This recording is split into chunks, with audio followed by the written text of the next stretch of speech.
Hello बच्चों, आज की वीडियो है क्लास 11th के बच्चों के लिए। आज मॉर्निंग शिफ्ट का हिंदी इलेक्टिव का एग्ज़ाम हुआ है, तो मॉर्निंग शिफ्ट वाले बच्चे इस वीडियो से अपना पेपर चेक कर सकते हैं। उनको थोड़ा सा आइडिया आ जाएगा कि उनका पेपर जो है कैसा गया है और उनके मार्क्स कैसे रहने वाले हैं। तो आज हम इस क्वेश्चन पेपर को डिस्कस करेंगे, सॉल्यूशंस देखेंगे और इवनिंग शिफ्ट वाले बच्चे इससे थोड़ा सा आइडिया ले सकते हैं कि मॉर्निंग शिफ्ट का पेपर कैसा था, तो उन लोगों का पेपर कैसा रहने वाला है। चलिए शुरू करते हैं। सबसे पहले है अपठित गद्यांश। इसके क्वेश्चन आंसर देखेंगे। सबसे पहले पहला प्रश्न देखते हैं, धर्म का क्षेत्र व्यापक कब बनता है? इसका आंसर है ग, दूसरे धर्मों के प्रति समभाव रखने से। दूसरा क्वेश्चन है, विविध धर्मों के मध्य कैसे तत्व मौजूद हैं? एक सूत्रता के। धर्म के लिए बाहरी चिन्हों की आवश्यकता क्यों होती है? धर्म की पृथक पहचान के लिए। धर्म का क्या उद्देश्य नहीं होना चाहिए? सबके प्रति द्वेष रखना धर्म का उद्देश्य नहीं होना चाहिए। लेखक के अनुसार धर्म के बारे में क्या बात असत्य है? पृथ्वी पर केवल एक धर्म रहा होगा, ये बात लेखक को ठीक नहीं लगती। ईश्वरीय शक्ति का अस्तित्व कैसा है? इंद्रियातीत। सर्वोच्च शक्ति के अस्तित्व में आस्था रखने वालों की क्या मान्यता होती है? इसमें ये घ ऑप्शन आएगा, उपयुक्त सभी सारी चीज़ें जो इसमें दी गई हैं ऊपर वाले 3 पॉइंट्स में, ये तीनों ठीक हैं। प्रस्तुत गद्यांश में दिखावा शब्द के लिए किस शब्द का उपयोग किया गया है? आडंबर। आडंबर कहते हैं बाहरी दिखावे को। गद्यांश के लिए उपयुक्त शीर्षक का चुनाव करना है, तो सत्य और ईश्वर। यह कर्म निरंतर चलता रहता है। पंक्ति में निरंतर का अर्थ होगा, निरंतर का व्याकरणिक प्रकार यह होगा। हमें बताना है निरंतर जो है व्याकरण की भाषा में किस कैटेगरी में फिट होता है, तो ये है क्रिया विशेषण। सेकंड क्वेश्चन देखते हैं, अपठित काव्यांश है सावधान जननायक सावधान वाला। पहले इसके क्वेश्चन आंसर देखते हैं। कवि किसे सावधान कर रहा है? नेताओं को। कवि किससे बचने के लिए कह रहा है? चापलूसों से। पद्यांश में धृतराष्ट्र किसका प्रतीक है? झूठी प्रशंसा करने वाले व्यक्ति का। फोर्थ क्वेश्चन, प्रशंसा की चाहत रखने वाले अपना नुकसान किस प्रकार करते हैं? इसमें भी डी ऑप्शन आएगा, क्योंकि ऊपर वाले तीनों विकल्प जो हैं सही हैं। शिला शब्द किस पौराणिक पात्र के लिए प्रयुक्त हुआ है? अहिल्या के लिए। वो पत्थर में बदल गई थी, तो शिला जो है पत्थर को कहते हैं। निम्नलिखित कथन के कारण को ध्यानपूर्वक पढ़िए और उसके बाद विकल्पों में से एक सही उत्तर हमें ढूंढना है, तो इसका उत्तर है ग। कथन ए और कारण आर दोनों सही हैं और कारण कथन की सही व्याख्या करता है, यानी दोनों जो वाक्य दिए गए हैं दोनों सही हैं और जो कारण है वो उसकी सही व्याख्या करता है। चापलूस अपने उपास्य को क्या बना देते हैं? पत्थर की मूर्ति। मोहपाश में समास है तत्पुरुष। काव्यांश में हमेशा 2 चॉइस आपको मिलती हैं, 2 पैरा दिए जाते हैं, उनमें से आपको एक करना होता है। तो ये सेकंड वाला पैरा देखते हैं। कविता में जीवन की तुलना किससे की गई है? अगर किसी बच्चे ने ये वाला चूज किया होगा तो निर्झर से। जीवन मिश्रण है सुख और दुख का। पद्यांश के अनुसार रुक जाना किसके समान है? मृत्यु के समान। पीछे मुड़कर न देखना क्या दिखाता है? निर्णय के प्रति दृढ़ संकल्प।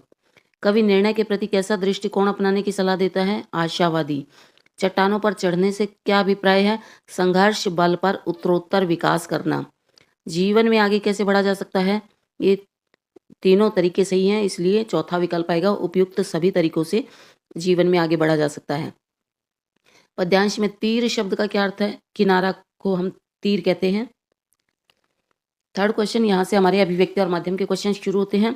अखबार में समाचारों को प्रकाशन के लिए स्वीकार करने के लिए एक निश्चित समय सीमा को क्या कहते हैं? डेडलाइन।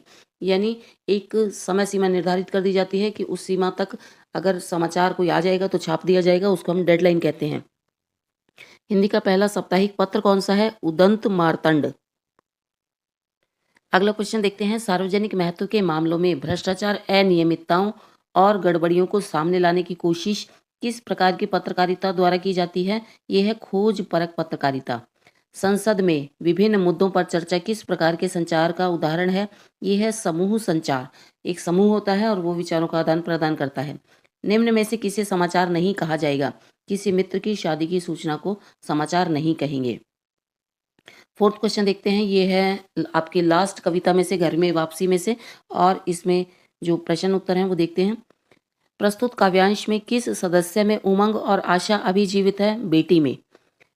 निम्नलिखित कथनों पर विचार कीजिए। कवि असमर्थता और अशक्तता की पीड़ा से ग्रस्त है। परिवार में निराशा और संवादहीनता का मुख्य कारण गरीबी है। कवि ने विस्थापन की समस्या की व्यथा को दर्शाया है। तो विस्थापन वाला नहीं है इसमें, पहला और दूसरा ठीक है। इसका आंसर है ख, 1 और 2, ये दोनों शुरू वाले कथन ठीक है। लौह साएं शब्द का अर्थ है लोहे के औजार बनाने वाली भट्ठी।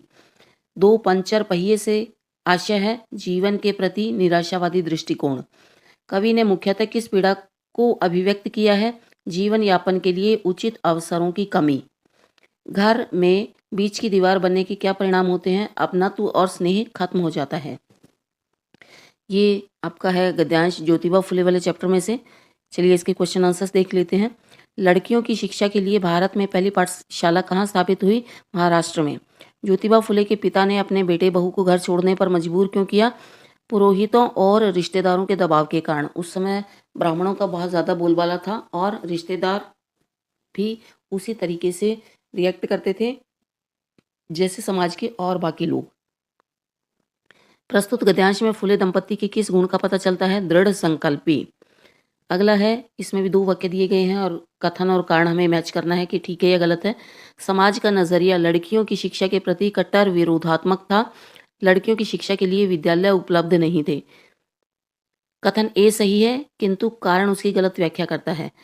पहली लाइन ठीक है कि लड़कियों की शिक्षा के लिए जो था समाज कट्टर विरोध में था, लेकिन इसका कारण ये नहीं था कि लड़कियों के लिए स्कूल नहीं थे। उनका नजरिया ही इस प्रकार का था, उनकी सोच ही इस प्रकार की थी। प्रस्तुत गद्यांश की विधा है जीवनी। जीवनी का अंश है ये। कंधे से कंधे मिलाने का अर्थ होता है एक दूसरे का साथ देना। अगला क्वेश्चन, ये आपके अंतराल के एमसीक्यू हैं। शरद के पिताजी मोतीलाल के व्यक्तित्व के बारे में सही कथन का चुनाव कीजिए। यायावर प्रवृत्ति, यानी यायावर होता है जो घूमने फिरने में ज़्यादा यकीन करता है, एक जगह जो टिक कर नहीं बैठ सकता। निम्नलिखित कथन और कारण दोबारा से, ये आ गया कथन और कारण वाला क्वेश्चन। शरद चंद्र ने मौन एकांत के लिए तपोवन स्थान खोज निकाला था। शरद चंद्र का विद्रोही स्वभाव होते हुए भी सदैव सौंदर्य बोध हेतु तत्परता थी। ये दोनों सही है और कारण जो है कथन की सही व्याख्या करता है। ग आएगा इसमें आंसर। अघोरनाथ अधिकारी कब विस्मित हो उठे? शरद चंद्र द्वारा रोने का सूक्ष्म विवेचन सुनकर के, जब उसने एक गरीब औरत का रोना सुनकर के बताया कि कैसे अमीर लोग इस तरीके से नहीं रोते हैं, तो अघोरनाथ अधिकारी जो है विस्मित हो उठे कि रोने में भी इतना डिफ्रेंशिएशन एक बच्चा कर रहा है। मकबूल फिदा हुसैन जन्मजात कलाकार हैं। आत्मकथा में सबसे पहले यह कहाँ उद्घाटित हुआ? स्लेट पर चिड़िया बनाने की घटना से पता लगा कि वो जन्मजात कलाकार हैं। हुसैन की कहानी अपनी जबानी आत्मकथा के अनुसार शिक्षा प्राप्त करने के लिए क्या जरूरी है? मानस में शिक्षा के प्रति रुचि जागृत करना। शिक्षा प्राप्त करने के लिए क्या जरूरी है? अपने मन के अंदर शिक्षा के लिए रुचि जागृत करना।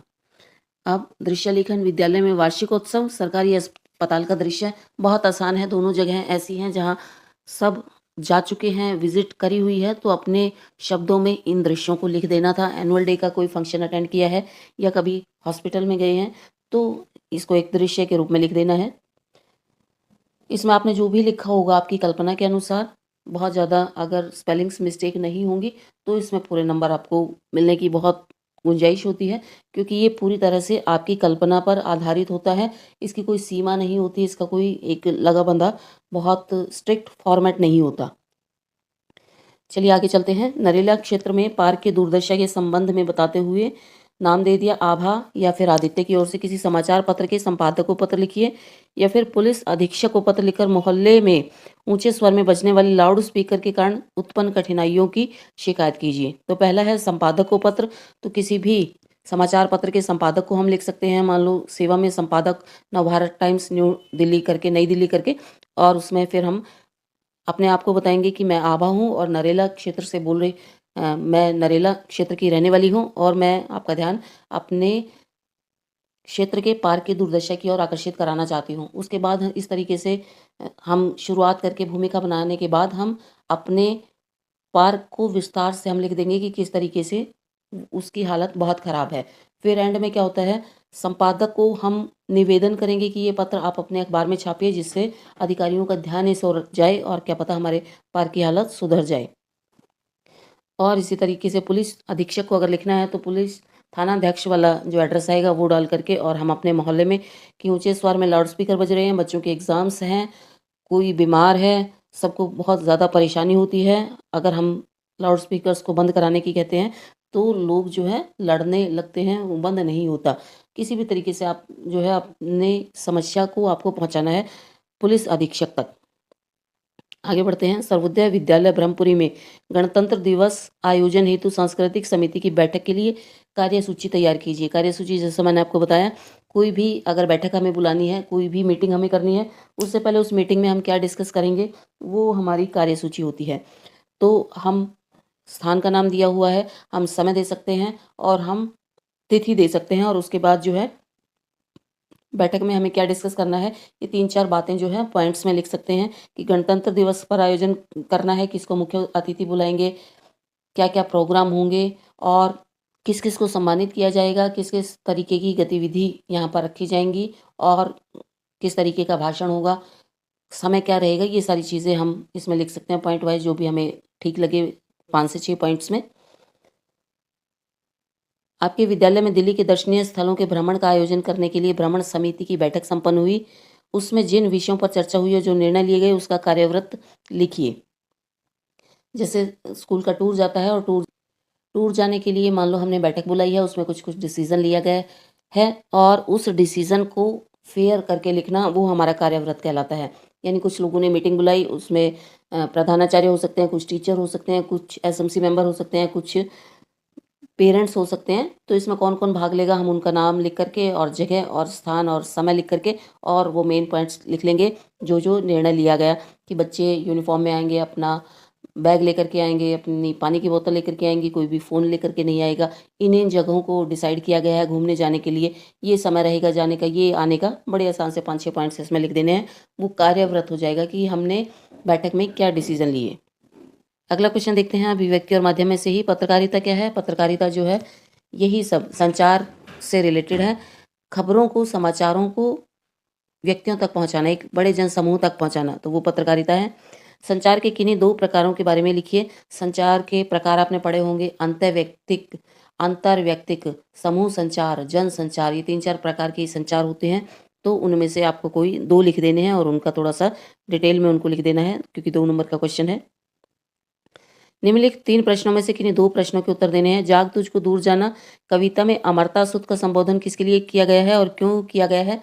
अमरता सुध मनुष्य को कहा गया है, एक ऐसा मनुष्य जो अपनी परवाह किए बिना अपने देश पर जान न्यौछावर कर दे, वो व्यक्ति अमर हो जाता है। हस्तक्षेप कविता मगध के माध्यम से किस व्यवस्था की ओर इशारा कर रही है? हस्तक्षेप कविता जो है मगध के माध्यम से इशारा करती है कि अगर व्यवस्था को ठीक ठाक से चलाना है तो व्यक्तियों को सरकार के गलत निर्णयों में हस्तक्षेप करना होगा, उसको टोकना होगा, उसको रोकना होगा। अगर हम रोकेंगे नहीं तो वो व्यवस्था जो है अपनी मनमानी करती रहेगी। बालम आओ हमारे गहरे में कवि किसका आह्वान करता है और क्यों? कवि जो है ईश्वर को बुलाता है और इसलिए बुलाता है क्योंकि बहुत दिन से वो प्रयास कर रहा है ईश्वर से मिलने के लिए, उससे रिक्वेस्ट कर रहा है बार बार उसके घर आने के लिए, लेकिन ईश्वर जो है नहीं उसको दर्शन दे रहे हैं, तो इसलिए वो जो है उसको आह्वान करता है परमात्मा को आत्मा से मिलाने के लिए।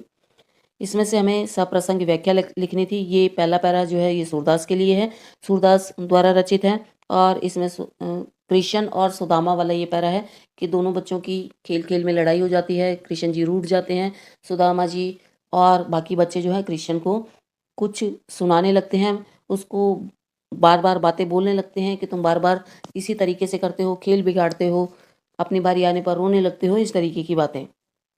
एंड में जो है कृष्ण जी तैयार हो जाते हैं अपनी बारी देने के लिए। दूसरा पैरा जो है ये बादल को घिरते देखा है वाले पैरा में से है। आई थिंक ये थर्ड पैरा है, चकवा चकवी वाला, जहाँ प्रकरण है कि चकवा चकवी रात भर अलग रह करके और सुबह समुद्र उसके झील के किनारे बैठ करके आपस में प्रेम भरी बातें करते हैं, ये वाला पैरा है। तो इसका सरल अर्थ लिख देना था, कवि और कविता का नाम लिख देना था, और अगर आपको ग्रामेटिकल कुछ इसमें समझ आता है कि भाषा कैसी है, कोई अलंकार समझ आता है, तो वो चीज़ें लिख देनी थी। 3 अलग अलग चीज़ों के 2-2 करके 6 नंबर इस तरीके से हैं। 2 नंबर हैं कवि और कविता का नाम लिखने के, 2 नंबर हैं इसका सरल अनुवाद लिखने के, और 2 नंबर हैं अगर भाषा वाली विशेषताएं आपको समझ आती हैं तो उसके। अगले क्वेश्चन देखते हैं। अपने देश में अपनी भाषा में उन्नति करो से भारतेंदु हरिश्चंद्र का क्या तात्पर्य है? यहाँ तात्पर्य है कि वो, जैसा हमने जब इस चैप्टर को पढ़ा तो कि हिंदी के प्रति उनका बहुत अधिक लगाव था। हिंदी गद्य की उन्होंने शुरुआत की, नाटक लिखने शुरू किए, लोगों के अंदर हिंदी के लिए रुचि पैदा करी। तो ये उसी से जुड़ा हुआ क्वेश्चन है कि वो मानते थे कि अपने देश की उन्नति अगर चाहिए, अपने देश में अगर आपको विकास करना है, तो सबसे पहले अपनी भाषा से प्रेम करना सीखो और अपनी भाषा में उन्नति करो। उसकी बाद जो है हम उम्मीद कर सकते हैं कि देश की उन्नति जो है अपने आप हो जाएगी। चाचा जानकी तथा लाल के प्रति सहानुभूति रखता है, लेकिन वो डरता है। ये डर किस प्रकार का है और क्यों? एक क्वेश्चन हमने पढ़ा था कि 2 प्रकार की विचारधाराएं इस चैप्टर में हैं। तो चाचा जो है दूसरी विचारधारा का था और पहली विचारधारा जो है लाल की विचारधारा है। लाल जो है व्यवस्था के गलत कामों का विरोध करता है और स्वतंत्रता चाहता है, और चाचा जो है व्यवस्था के साथ में है। हालांकि वो लाल के प्रति सहानुभूति रखता है, लेकिन वो अपने स्वार्थ के लिए, अपने थोड़े से सुख के लिए, अपनी खुशी के लिए जो है व्यवस्था के साथ है, वो राजतंत्र के साथ है, वो चापलूसी करने वाला व्यक्ति है। तो लाल के प्रति सहानुभूति तो है क्योंकि वो उसका भतीजा है, लेकिन वो डरता है कभी लाल से या लाल की माँ से उसके भी कांटेक्ट अगर सिद्ध हो गए तो जो है उसको भी दंड भुगतना पड़ सकता है। रामचंद्र, मोहन और मुंशी जी खाते समय रोटी न लेने के लिए बहाने क्यों करते हैं? क्योंकि सबको घर की स्थिति पता है, 2-2 रोटियां ही मुश्किल से बनी होंगी, इसीलिए सब जो है ये दिखावा करते हैं कि उनका पेट भर गया है, उन्हें अब और ज़्यादा रोटी नहीं चाहिए। अगला सप्रसंग व्याख्या, ये जो है आपके खाना बदोश वाले चैप्टर में से है।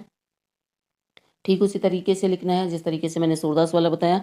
चैप्टर का नाम और राइटर का नाम 2 नंबर के लिए, इसको सरल अनुवाद में आप कर दोगे, अपने शब्दों में लिख दोगे, वो 2 नंबर, और अगर आपको भाषा समझ में आती है तो वो 2 नंबर।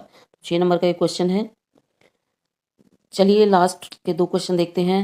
अंतराल में से नाना के घर किन किन बातों का निषेध था? निषेध यानी कि मनाही थी कि ये बातें नहीं कर सकते, ये काम नहीं कर सकते। शरद को निषिद्ध कार्यों को करना क्यों प्रिय था? कोई भी जानवर पालना, घर में चुप रह कर के पढ़ना और पतंग उड़ाना, लट्टू चलाना, ये इस तरीके की कुछ कुछ इसमें बातें बताई गई हैं कि नाना को वो पसंद नहीं थी।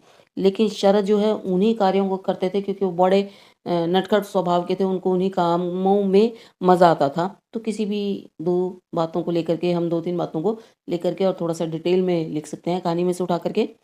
कला के प्रति लोगों का नज़रिया पहले कैसा था, अब उसमें क्या बदलाव आया है? ये जो है मकबूल वाले चैप्टर में से है।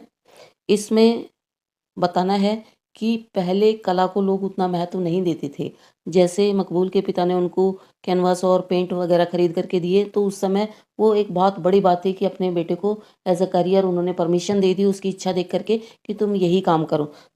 तो जो वो समय बताया है कि पहले वैसा समय नहीं था, उन्होंने बहुत बड़ा काम किया था, तो वो नज़रिया आजकल बदल गया है। बच्चे बहुत सारे अलग-अलग फ़ील्ड्स में जाने लगे हैं, क्रिएटिव काम करने लगे हैं, अपनी इच्छा अनुसार अपना करियर बनाने लगे हैं, और कला के प्रति लोगों का जो नज़रिया था वो पहले की अपेक्षा बदल गया है। अब उसको उस हीन दृष्टि से नहीं देखा जाता, अब उसमें भी करियर के बहुत सारे ऑप्शन हैं, उसमें भी लोग जो हैं करियर बनाने लगे हैं, और माँ-बाप भी जो हैं बच्चों को इस फील्ड के लिए सपोर्ट करने लगे हैं। तो ये था आज का हमारा हिंदी का क्लास 11th का क्वेश्चन पेपर। बड़ा ही आसान प्रश्न पत्र है। आई थिंक सब बच्चों ने ये बहुत अच्छे से अटेम्प्ट किया होगा। Thanks for watching. मिलते हैं अगली वीडियो में।